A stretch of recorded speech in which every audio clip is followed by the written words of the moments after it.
in a different club because my club has the opportunity to sign me as a professional when I was 16, 17 because the other club was interested. I spoke to the club to say, is there any opportunity to, I will sign it for you because I think you deserve it because you give me the time to develop over here in football. The club said no because for different reasons. So I ended up signing for a big club called Sporting Cristal. So I had my debut when I was 17 years old. So that's the start of my career from this club and play like 5 years spent in there. And got the opportunity after that to join in the, well, first of all, I joined to under 17 national team of Peru, under 20s in the national team of Peru, and they made my debut when I was 18 in the national team, full team. So it was a wonderful time. It was a dream come true. So I started to play football. So from there, I got the opportunity to say, I'm in the game, so I need to be strong. I need to make my dreams to play one day in Europe. What position were you playing in those days, Nobby? Well, you will laugh, but I started to play centre back. How high I am. So for the manager in this time, we remember the system or the way we play football was like a 3 in the front. I was like a libero, we call libero, like a sweep, free man in the back. So you have a centre back, I'm just behind the centre back. My coach, he find out straight away to me to say, you're good with the ball, so I can, in this time now, you play the football now from the goalkeeper to the defender straight away, so start to build in the game from the back. So after starting centre back, I move right back, because it's coming the tournament under 17s, just want to have a selection to look for a player to start the international tournament under 17 the national team. So my coach moved me to play into the right back. So I played right back, so I was called in the national team play as a right back. So center back, right back, well, there's only time when I move right winger is when I moved to England. What were the pitches like in Peru? I mean, My friend. I was going to say compared to England. That's why I don't know if that's thing making you working really hard because before when you start in Peru level, and unfortunately not the same like here. Well, in Peru, as you know, it's no rain, so could you mind the grass people don't put too much water because it's too expensive. So it's been very, very, very bad fields to play football. But when you love this game, so doesn't matter. You try to do with your own ability what you can do. So it was really tough times. Even when I reached to play professional football, even now, the field wasn't that great. It was still a little grass. Before was no grass. That's yellow grass. But that's what I'm saying. You growing up. Your ambition is getting better and better because you say, oh, please, one day, God, take me away from here, because playing these games in this kind of football. Well, if like this wasn't my country, I have to deal with all these things. But I'm pleased, I'm proud to kind of reach to go on different level. Who were your heroes growing up? Well, we have Cubillas. Even I was only 4 years old in the 70s. I'm born in 74, so I'm not that old. But we watching the Peruvian play in the World Cup in the 70s. Well, not in the 70s, sorry, but in the 78, Cubillas was playing there. That was our hero in my country. I was only 4 or 5 years old. So, well, we have a great players. Great time in the Peruvian football. In the 78, 82, we won in the World Cup twice, always, watching football around the world.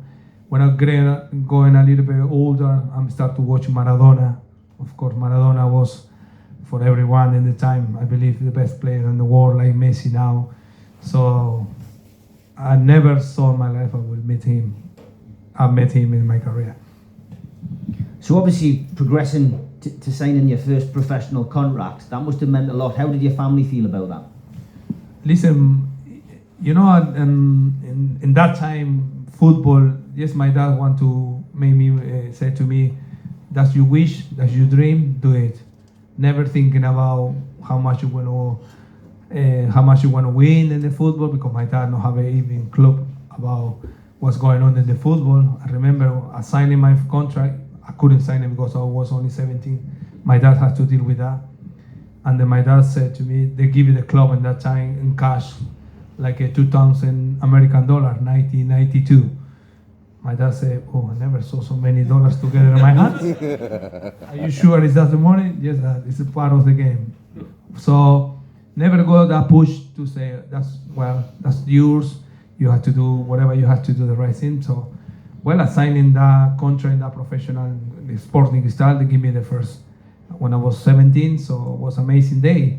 I said, okay, not thinking more about the money, I will have a debut as a footballer, have a debut professional, play with all the best players in Peru, so that was my first dream and make it. So I was very pleased and was very happy to have my debut when I was 17, and after my career started to carry on.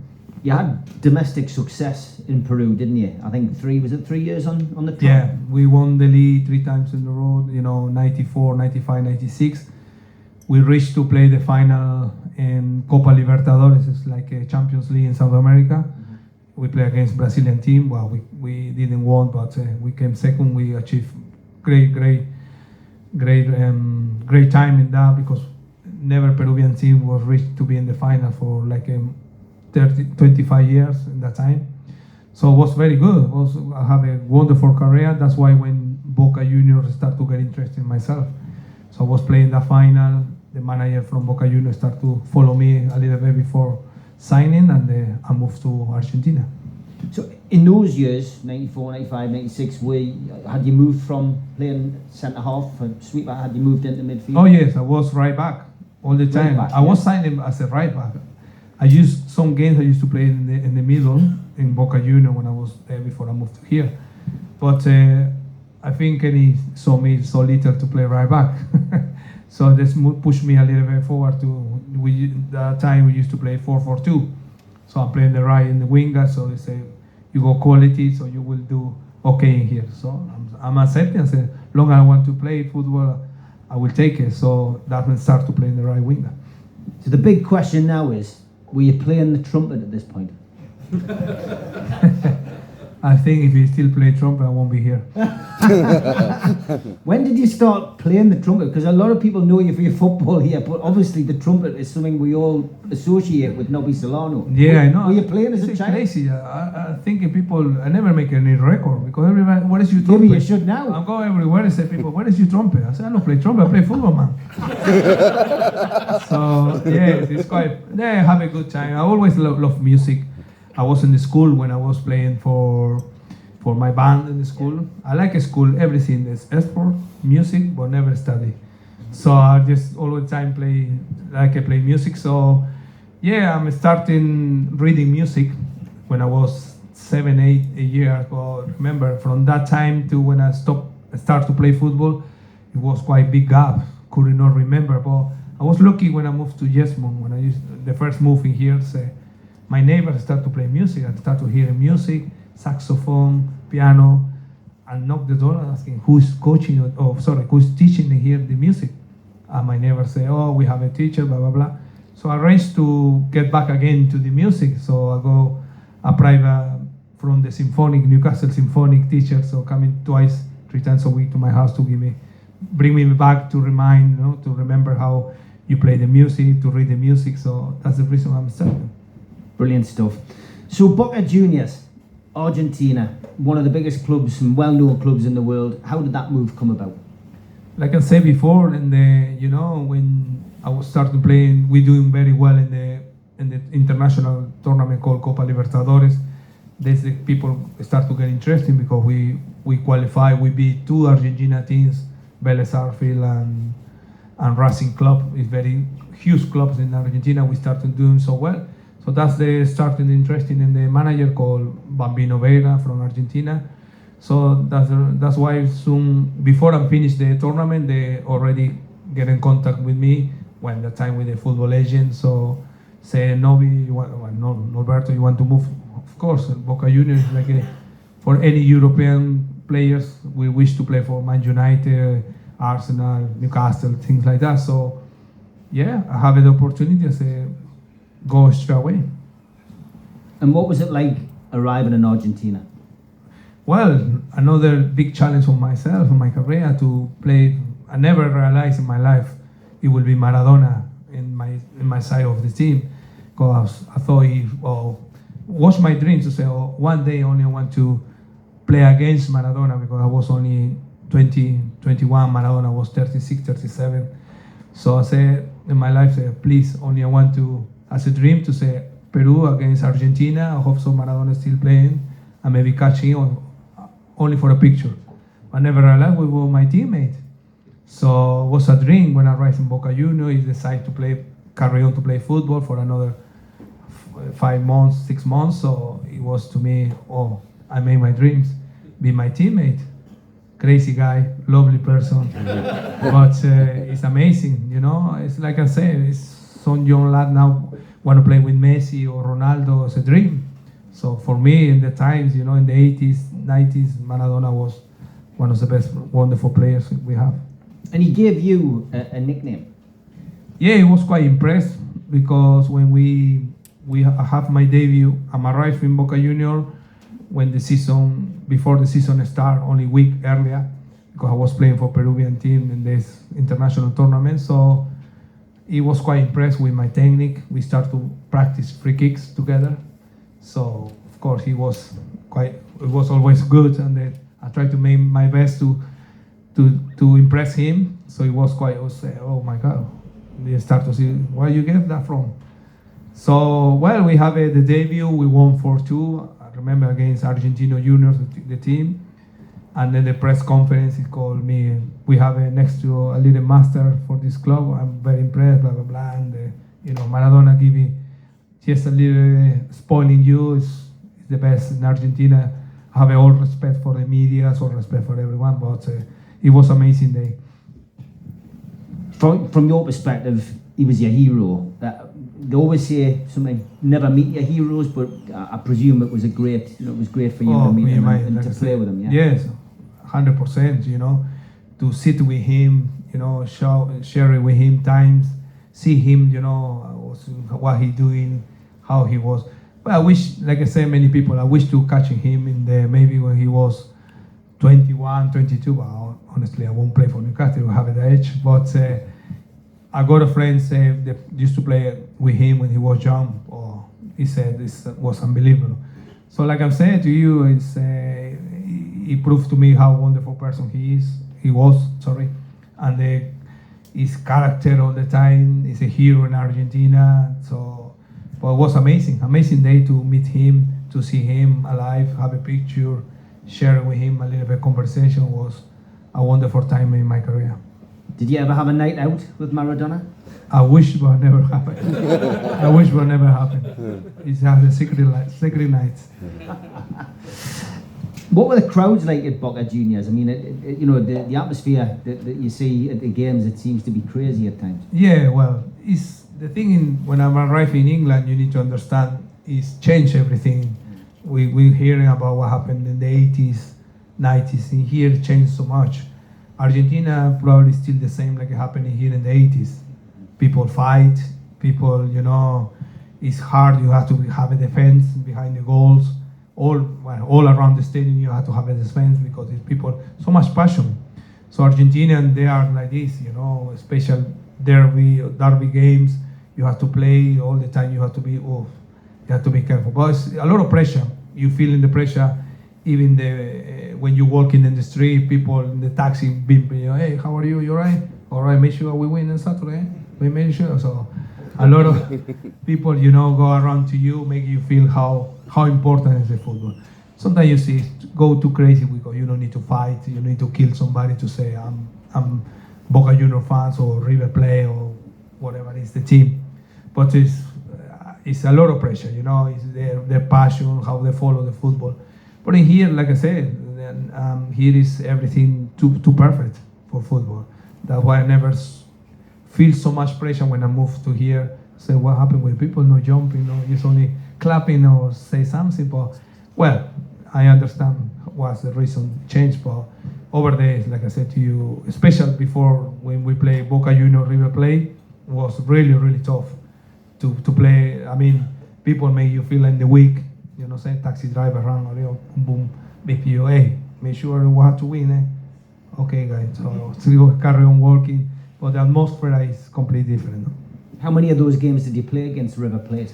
Yeah, when I arrived, I played only one season in Boca because I moved to here. So I played like 4 derbies. So we won 3, drew 1. So you've got a good record in derbies. Yeah, We'll come to that. We'll come to that. So the move to Newcastle United, I remember it as a supporter. I remember all the talk about Newcastle going to sign this very, talented Peruvian player. And I remember going up, season ticket holders could get into the ground for free to go and watch the reserve games at the time, which were played at St James's Park. And I remember going up there and there was queues to get in. I can't remember the exact attendance. I think it was around about 4,500. But it was incredible from our perspective. What did it feel like for you? How did the move come about?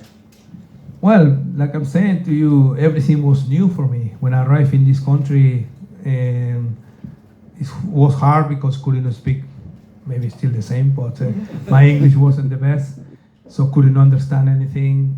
When you mentioned about I need to play a reserve game, I thought we want to play in the training ground. So I never expected somebody call me, even they didn't realize. I said, Nobby, you have to go to the stadium. Stadium for what? To play the reserve game. Really, in the stadium? I was quite shocked to say in the stadium. Okay. I never expected two people will be there. We only just play a normal friendly match or reserve match. Well, I didn't expect 4,000 people like you said. Wow, what's going on in here? I was looking somebody will arrive apart from me. So it was amazing how the reception. So that's when you realize, start to engage to see what's going on in football in this city. So I was so proud, so pleased when people explained to me after what's going on. These people, really? I said, well, come on guys, I'm no Maradona, I'm just Nobby.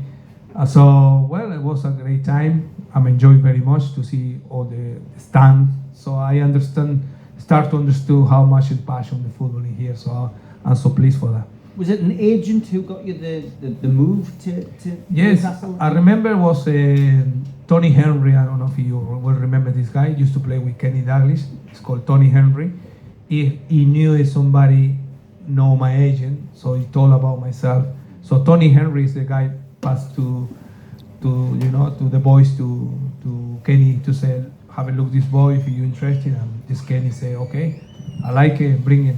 So that's Kenny gave me the opportunity to move to this country. Did you have a conversation with Kenny?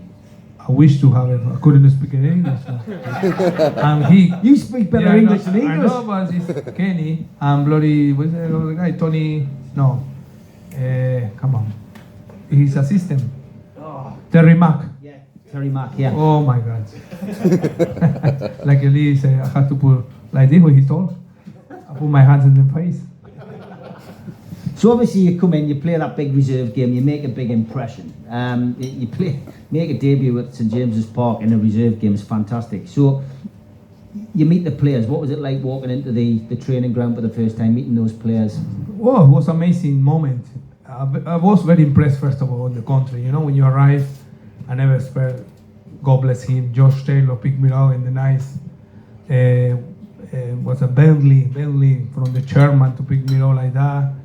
To take me to the chairman house in the beautiful in the country area, huge house. Kenny was waiting for me there, so that's everything was quite impressed. And see how green is England, how much rain, how much things like that, how cold. Even somebody told me it's summertime. It was June, July, really. All of us. So it was amazing the experience to see. The first thing while we engaged, I would like football. When I went to the training ground, was in Chelsea Street. It was in Newcastle training ground. I knew it's only this having the plan to build it in the future. But the Chelsea Street pitch, oh my God! I was to start to touching the grass if it was real or not real. So how green is so I was everything looked so good, so pretty. So me, I'm in the paradise of the football. Because even I was in Boca Juniors, the field wasn't the same level, but here everything was like looked perfect to me. So I was a little bit shy because not speaking the language. See all the big guys like Alan Shearer, Steven Givars in that time, John Barnes, Philip Albert, people like that, was, oh my God. So was very, very impressed and was very happy at the same time. God Spirit making me a good welcome. So all these things, start to shame because I'm always been social guy. I like to speak. I like to be social, but it's frustration in the beginning because couldn't say any word. So, but like I say, I was really, really pleased. I said I need to work hard. I need to adapt into everything. I remember the first session in training ground. I was there, and because you coming from different pace, different type of football. We in South America maybe take a little bit more time to touching the ball. So I remember I control the ball. I try to have a look to where I have to play to the next ball, and Stuart Press walking from the back. Wow. So for that coming back, thank you. He said, Percy, it's huge tackle. So I need to be faster. I need to. So things you need to start to know what's going on. But it was a nice experience.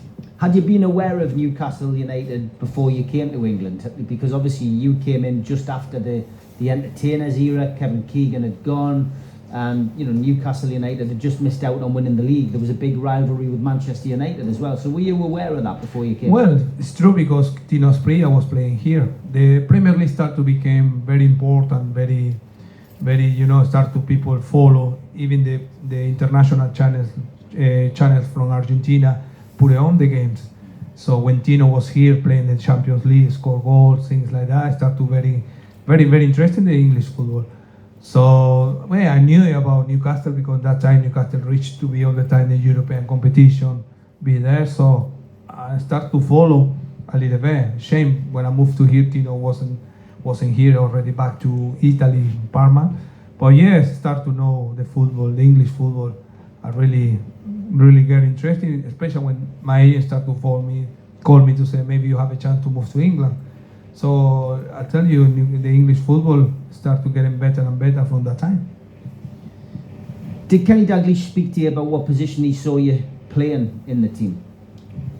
Was when I moved to here, the interesting thing, especially the Dalglish moment, he wasn't much in the training ground. I was quite surprised because we training every day and asking, I met him when I arrived in here. I had to go next day to the training ground. It wasn't him there.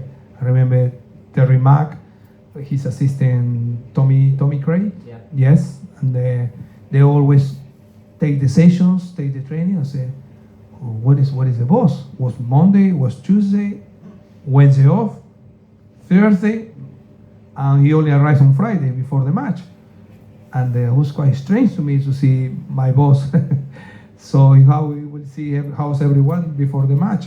Well, at that time, I remember it has a difficult period. Looked like in the club, he struggled a little bit because the season before never reached something. So it was quite tough because I said, what is the manager? Because he had to see me how I'm training in the week. So if we pick me up. So I remember I just went to my first match. We played Chelsea away. I was on the bench. He put me on the last 35, 40 minutes. But it was quite difficult, the way changed a little bit, the way the training. We never have a day off in South America, always training from Monday. Games always Saturdays or Sundays. But it was quite strange to not see him. But I understood because he has a very tough moment, tough period. And shame because 2 weeks, 3 weeks later or months later, he gets sacked. So Ruud Gullit arrived, another difficult time too because Ruud Gullit arrived with no much experience in football and he was more difficult guy to deal. Yeah, I mean, Dalglish being sacked, I think the pressure had got to him before he even took the job. He was always going to be struggling with Kevin, replacing Kevin Keegan. Ruud Gullit coming in, as you say, I think the fans were all excited. I mean, there was thousands of people outside the ground, delighted to see this man coming in. We all knew he was a fantastic player. Done okay at Chelsea, and we thought, he was going to be the man to change our fortunes. But he was difficult for the players, wasn't he? And the atmosphere in that dressing room must have been tough.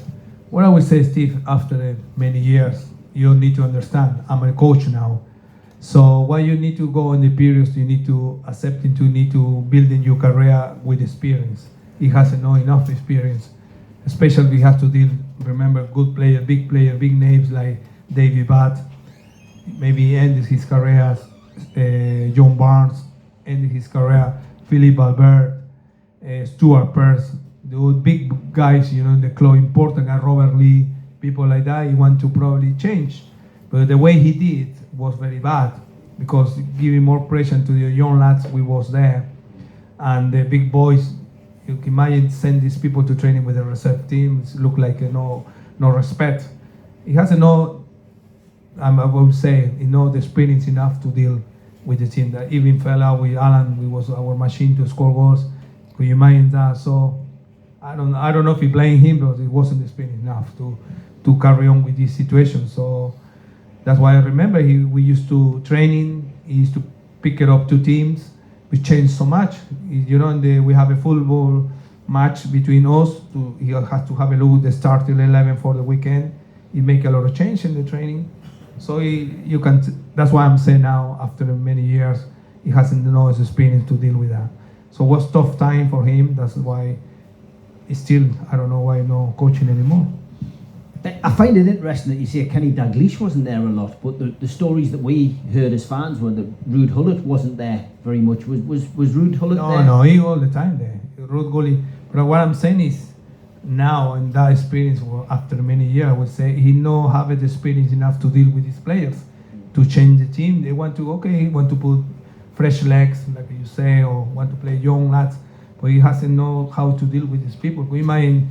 Sometimes we feel like no pressure because John Barnes play for the reserve team, Stuart Pearce in the reserve team, things like that.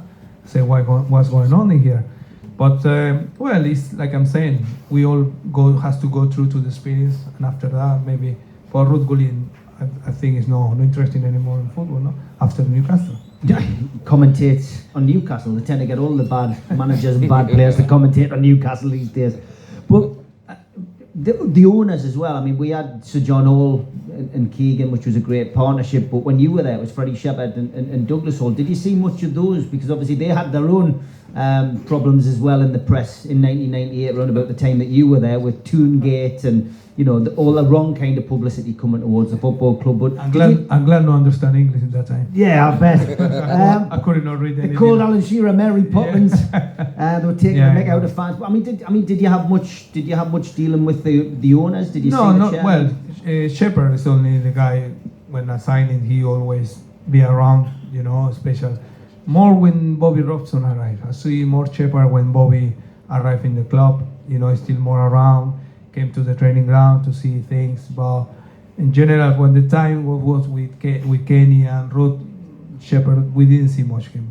But I know we knew Shepherd. He always liked it to the club, to the team doing well, because the passion for the fans. He want to prove he's a local, chairman. He want to know what the fans want to. So he always, come to good, positive things to say. Guys, we need to do well because. The fans love so much football in this city. So it was going very well. I remember used to have a breakfast with Bobby, in the training ground. So that showed to him he was want to do very well for the club. Just going back to Ruud Gullit, we got to Wembley under Kenny, we lost. We got to Wembley with Ruud Gullit, and you played in one of the cup finals. Yes. What I remember is we didn't prepare. I thought we didn't focus or prepare or wrote at the time how important was the match for everyone, for the club, for the fans, for us. I remember it was a normal week when before we play Manchester United, especially when you play Manchester United, best Manchester United in that time, winning everything. So we should be prepared much better in the tactical way. So it looked like I remember playing the left winger. I never played left winger. He put me in the left, Robert Lee in the right, Didi Hamann and Gary Speed. So, I think that's what we're talking about, the experience as a manager. So we play best Manchester United. Looked like we were not playing the week against Derby County, or with all respect, no? Derby County, Southampton, Aston Villa. No, it was Manchester United. So everybody was too exciting, because in that week before we play the match, it looked like you go on the street and see the people. Even my neighbor knocked my door. You have a ticket? He said, "No, you have a ticket." I said, "No." no ticket with me. So all the city was really exciting, very happy. So quite these distraction things we should not get involved us, because it's important match. How important was for the club to win a trophy after so many years. Well, we didn't prepare. I remember everything. He didn't prepare the match. How important was to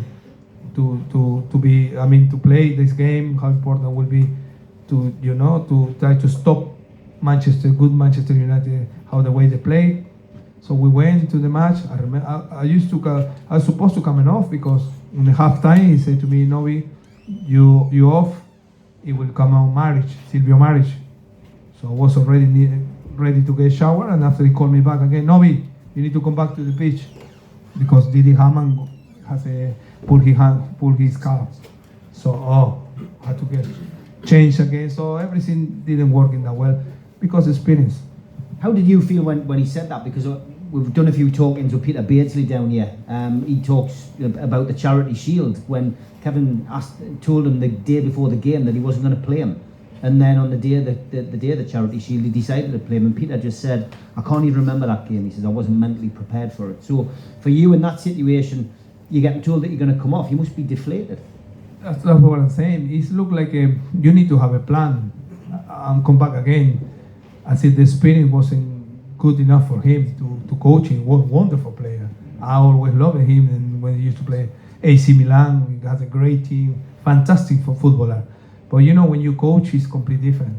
So that's why I'm saying now, after so many years, I'm a coach now, having the spirit working in my national team. You need to prepare the match much better. So like you say, it's how he's changed the plan. Take me off. So, and after Didi Hamann changed he couldn't not carry on. I said, we come back. I was ready in the shower, my friend. I was nice and warm, and then I come back, turn off the shower, I had to change again. So, that's not the right, especially for a special occasion. You have to win this kind of tournament. But like I say, he has enough experience to deal with that. It's interesting, because obviously we've got the cup final coming up this weekend, which we'll talk about in the second half. But going back to 1998-99, did you feel extra pressure with that hanging over you, that Newcastle hadn't won a domestic trophy since 1955, they hadn't won the Fairs Cup since 1969? As a player, did you feel extra pressure? We always wishing, I'm talking always quite greedy to talk in personal, but what we say, it would be nice to give any trophy to these people. It's fantastic atmosphere. At the time when we started with 42,000 people, 45,000 people every single match. As a player, you wish to say, oh, come on, guys, thank you very much to appear all the time, every week, every 2 weeks when we play at home, full stadium. That was our wish to, as a player, as a footballer, to give it something back to you support. So that's always was in the head, to try to win things, be in the international competition, try to finish in the top 4. Make it proud to your club. It's not nice to just go on the weekend, play games and that's it. No, you want to be, successful. We knew it. This club need to win the trophies all the time, especially when Bobby Robson arrived. Say, "One man, guys, we need to push and push." So we always tried that, but and unfortunately, didn't reach to make it happy everyone here. Coming away from Wembley must have been really disappointing. It was disappointing for the supporters. What was it like in that dressing room when you came off the pitch? Yeah, sad, very sad, because I know how much effort people make it to go there, to go into the stadium, to try to travel into, some people leave at the job and make it miss to job to go to there. So we knew how much we engaged, because in the dress room, Alan, the experience, Shea Given, Gary Speed, God bless him, Gary Speed, people like that, to make you know how important was this competition. Honestly, in the beginning, I didn't realize FA Cup, all right, but I didn't realize until see people around, in the week, organized, want to be there. So it was really, really sad moment, but we have to carry on. We have to prepare for the next match, because we have to carry on in the league, try to finish in the top 4 again, because we wish to go back to the international competition, to be in the international competition. But really sad moment, but well, I hope so. These guys in the weekend. Yeah, let's hope. Forget about us. Let's hope it's a different story. Ruud Gullit didn't last long at Newcastle, and ultimately it was the lack of respect that he showed, I think, to the senior pros, such as Robert Lee, such as Alan Shearer, that was his downfall. And that Sunderland game at home where he decided to drop Duncan Ferguson, drop Alan Shearer and play Paul Robinson. I mean, he might as well have just handed in a resignation letter. Well, as you know, he never had a good relationship with Alan, and unfortunately. And you can tell them when you set the team, look, a very important match, you feel like you don't want to be here. You know how crazy you are. Big important player left in the derby, how much people care about the derby here in the city. So that's to me tell, please, I want to go. So it was shocking even for us, you know, when we still in the dressing room, when we saw the ball, we see the lineup. So who want to be? I thought I was blind. I wasn't looking at Alan Shearer, no Ferguson there. Checking again. So I'm blind. Shocking. Paul Robinson was a striker. Wow. But like I said to you, he knew he would go his way. Doesn't matter what happened. But well, and unfortunately, you know, that match was rain day, very rain day. He should not do that because it's like it's a Alan Shearer or the Duncan Ferguson day. How you go into the pitch like that with no big guys, big boys, important leaders in the team. So everything looked like it won't go well. So unfortunately, it didn't happen, you know.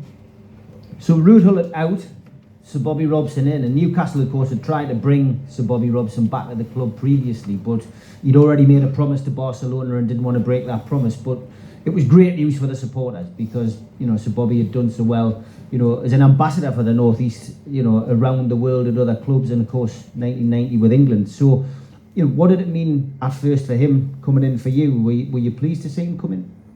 Well, we always very, very proud to working with somebody like his level. Bobby Robson arrived in the club with his experience. He's as a manager, a wonderful career. So, well, you can tell the result. We only trained with him 5 days, and we won 7-1 against Sheffield Wednesday. In the debut, 8-1. Yeah, Shearer got 5. I know. He was very happy. Doesn't mention it. Yeah, I know.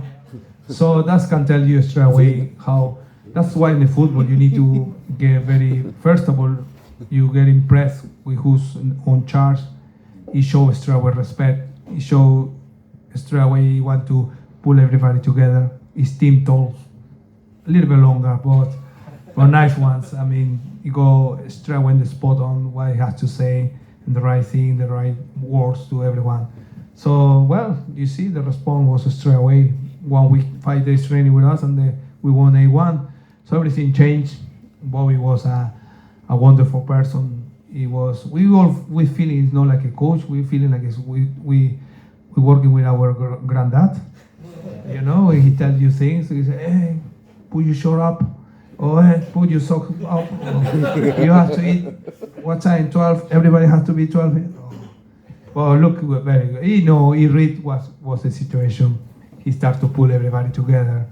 So it was a great time. He arrived in a great time. Great guy. You know, was funny. He was laugh. Tried to speak in Spanish with me many times, but his Spanish was very bad. Sorry, Bobby, but he was very bad. And I mean, was he a man manager? Did he speak to you? Did he come and speak to you? 100%. He know how to deal with all big boys we was in that time there. And so, like I said to you, the first thing he did is pull everybody together. We remember we used to Ruud Gullit time or Kenny Douglas time. We used to sit in the table, have food, and run away. So he stopped that straight away. He said, "Okay, guys, everybody in the canteen, 1 o'clock." All right, 1 o'clock. We sit in there. We had to wait for him to sit. He started to eat first, and after we can start. Okay. So Bobby was like that. So, and after everybody want to go home, and everybody stand up and breathe. No, Bobby started to call, "Where are you going? Stop. When I'm finished, you can go." Oh my God, Bobby Robson talking in the table, you know, take along. So that's kind of things make it, you know, say, all right, we have to wait. One point, week after later, we start to bang in the table the salt. You know, when you have the salt, you start to boom, boom, boom, boom, boom, boom, boom. We still carry on because we want to go home. And Bobby stand up and very angry. He said, what happened? You want to go home? What's the time? 1:30. Lazy. Why you want to go home? Sleep. You have a wonderful life. Enjoying here. That's your life. You go home, look at your car outside. Beautiful car. Lazy bastards. No rush. Well, making engage everyone. No? It's a very funny guy. Very funny. You talk about the crowd as well and the supporters and the respect that you had for them. And what was it like for you just walking out of that tunnel, playing in front of 50,000 fans week in, week out? I mean, some players struggle with it. You know, some players can't cope under that. But did they give you that extra boost? Of course, you really enjoy it. It's like, I don't know, but I'm feeling all the time play at home. Home games for me, because you start to feel the atmosphere, you know, outside the stadium. We used to drive into the stadium when we played 3 o'clock on the Saturdays. We used to have to arrive like at 11:30. Just driving through to the stadium, you can see the pubs on the right side. All the fans already have a early breakfast with bloody beer. So you see how much for them, you know, to come to the stadium, to enjoy to see. So I said to you, all the things you believe, or especially to me, I'm all feeling like, I like to play at home. Home games is beautiful, wonderful, because you appreciate when you do something, right things in the pitch. People start to shout to your name or do the thing. That was amazing. We have a wonderful field, wonderful stadium. So I'm enjoying very much. Every weekend, especially when we play at home. I think the beauty of that era as well was there wasn't mobile phones that could record people. So as well as being able to enjoy the fans, from the pitch and get that support, you would like a night out. You used to go to other clubs as well in Newcastle. Some good times, Nobby. Well, that's why probably in this time the football. I understand the footballers now. You have to be really 100% professional in the way you look after yourself. That's why probably this generation of footballer doesn't know, especially the foreign player, doesn't know what's going on in Newcastle. Because you look during the week, you look like nobody live in this place. But on the Saturdays, on the weekend when start the games, is where these people came from. So at the same time, if you have a good result, I remember Alan always said, "Come on, guys, only we out if we win. If you don't win, stay at home." So we try to win, not because we want to go out, because of course we want to reach to be in the top of the Premier League. But yes, you engage with people, you're going out, people talking, make you feel welcome. How very kind, very friendly people around this. So that's why we like it to win every weekend. You mentioned earlier as well, before you came to England, watching like Champions League games and seeing Tino Asprilla play. You got to the Champions League with Newcastle, and that was, a major achievement. Newcastle, of course, now hoping that they'll do the same this season. But what was it like for you playing in the Champions League for Newcastle United? Well, it's a dream for any football player in around the world, playing in one of the best competitions after you play for your country in the World Cup. I feel in Champions League the best competition you can have as a professional footballer. So for us it was fantastic, because you see the atmosphere, I see the people traveling. It's like, you go now to Wembley to see the finals, something similar when you organize, people see the fans around the city where you used to play in Italy, Spain, around the Europe. So it's fantastic achieve, to play in that kind of, because you play one of the best players around the world when you play this kind of competition. We play Juventus, Del Piero, we play Roma, Totti, we play Barcelona, fantastic player in that time. So Ronaldinho, people like that. So that's why we try to, as a footballer, that's the best competition you can reach.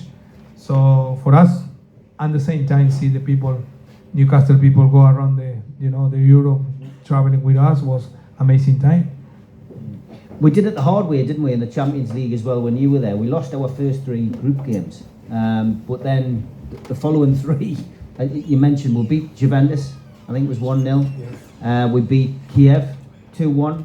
And then we went away to Feyenoord and got a last minute goal, which was an amazing game to watch. but it must have been an amazing game to play in, and we won 3-2 with a last-minute winner by Craig Bellamy. Yeah, Bellamy has a very good game. I remember. Yeah, always this kind of competition. Champions League always is completely different. Even you see Manchester City drew yesterday against, Germany team. Always is something different. It's not like a domestic competition. But like I said, we try to be longer in this competition. In the time, probably we didn't have the experience enough to carry on, because you see that's why it's not surprised to see Real Madrid dominate this competition, Barcelona dominate this competition. Well, but I don't know, another Bayern Munich dominate this competition because they are the enough experience. But for us was in that time again was the new experience to play this kind of competition. So like I said, we enjoy very much. The closer one was when we played Inter de Milan, I believe, when we drew 2-2 at 8 and some 0. Alan scored, I remember. So it wasn't 5 minutes before the end of the game, and when Inter equalized and then we knock out. But it was a wonderful time. Like I say, it was a wonderful fight. At times, sorry, to make people, to enjoy, fans traveling, fans feel proud of your club. Some great memories there. We'll have some more great memories in the second half. But for now, put your hands together for Nobby Solano. Thank you. We're going to have one more raffle, £2 a strip, 3 for a fiver. Another signed programme is your top prize, and we will be back after the break.